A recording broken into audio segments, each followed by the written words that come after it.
शब्द पाळला. हदे झाली. किल्ले कोंढाण्यावर विजयाची पताका आमच्या ताण्यानं फडकवलीच. कुठे कुठे जमले सुभेदार? त्यांच्या आणि तुमच्या सगळ्यांच्या शौर्याचं पोट कौतुक करायला आम्ही ठोळावलोय. कुठे आमचा ताना?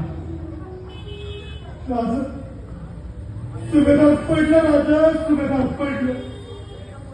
आवाज तुमची ढाल उडाली तरी दादासाहेब महागारी काय लढत राहील. पण अखेरीस पडता पडता ती गनिमावर निर्वाणीचा घाव घालूनच पडली. गनिमाला आसमान जाऊन मगच सुभेदार गेलं. राजा,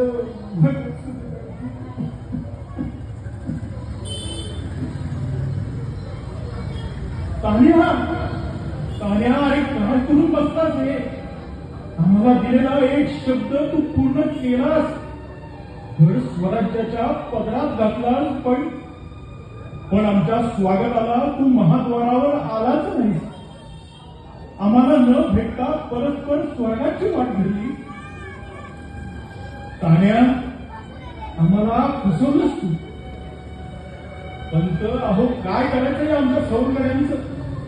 हिताला पेटतात मारी किंवा मरीन अशी मनीषा बाळगून सर्वस्वांवर निखारी ठेवून ईर्षेने रणात उतरतात. हा तान्या आपल्या लेकाचं रायबाचं लगीन सोडून कोंढाण्याचं लगीन लावायला गेला. गडाचं लगीन लावलं पण आमच्या येण्याची वाट न बघता निघून गेला. सुभेदार पडलं तेव्हा मावळा हबकला, मागं हटायला लागला. सूर्याजी अडसरावानी उभा राहिला आणि समजा मावळा चेतवला पाठ्याने. भावाच्या मृत्यूचा शोध करण्याची मी उसंत सूर्याजीला जमती. सूर्याजी, तुमचं दुःख आभाळा इतकं आहे. आमच्या 4 बोलांनी ते कमी व्हायचं नाही. पण हे स्वराज्य तुमच्या सारख्यांच्या रायबाच्या पाठीशी सदैव आहे.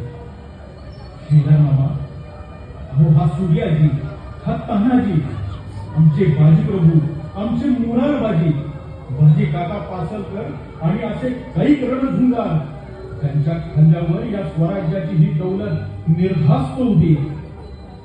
पंत, राजगडी आऊसाहेबांना फिरता भरा. आमच्या खेळगड्यांनी गड घेतला. सुभ्रा तानाजीरावांनी गड घेतला. आणि हेही कळवा, त्यामुळे कोंढाणा स्वराज्यात आला. मात्र आमचा सिंह काहींचा गेला. गड आला पण सिंह गेला.